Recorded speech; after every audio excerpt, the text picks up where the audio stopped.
आता मोबाईलवर दिसणार कॉलरचं नाव.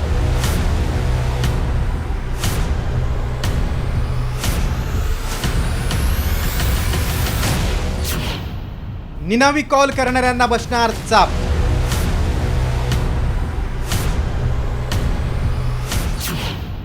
गुन्हेगारी रोखण्यासाठी मोठा निर्णय.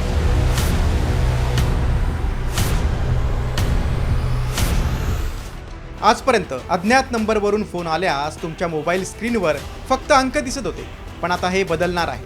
दूरसंचार विभागानं टेलिकॉम कंपन्यांना फसवणूक रोखण्यासाठी नंबरसह कॉल करणाऱ्याचं नाव दाखवण्याचे निर्देश दिले.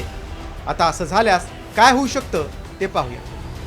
फोन वाजल्यानंतर आता कॉलरचं नाव दिसणार. त्यामुळे ट्रू कॉलर सारखं इतर मोबाईल ॲपची गरज ग्राहकांना भासणार नाही. त्यामुळे डिजिटल आणि आर्थिक घोटाळ्यांना चाप बसण्यास मदत होणार आहे.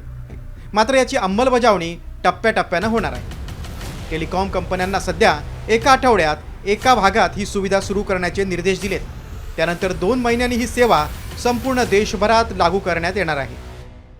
मात्र यातून काही सरकारी संस्था आणि व्यावसायिकांना सूट देण्यात आली आहे. ज्या ग्राहकांनी कॉलिंग लाईन आयडेंटिफिकेशन रेस्ट्रिक्शनची निवड केली आहे त्यांचं नाव संरक्षित राहील. यात प्रामुख्यानं गुप्तचर अधिकारी आणि काही महत्त्वाच्या व्यक्तींचा समावेश आहे.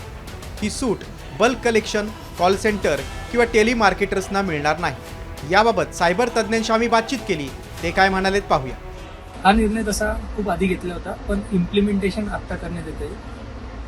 सांगण्यात येते की 1 आठवडा प्रायोगिक तत्वावर एक सर्कलमध्ये हा निर्णय घेण्यात येईल, हे इम्प्लिमेंट करण्यात येईल आणि झाल्यानंतर एक टेस्टिंग झाल्यानंतर ते पूर्ण भारतभर इम्प्लिमेंट करण्यात येईल. आपल्या सर्वांसाठी हा बदल स्वागतार्ह आहे.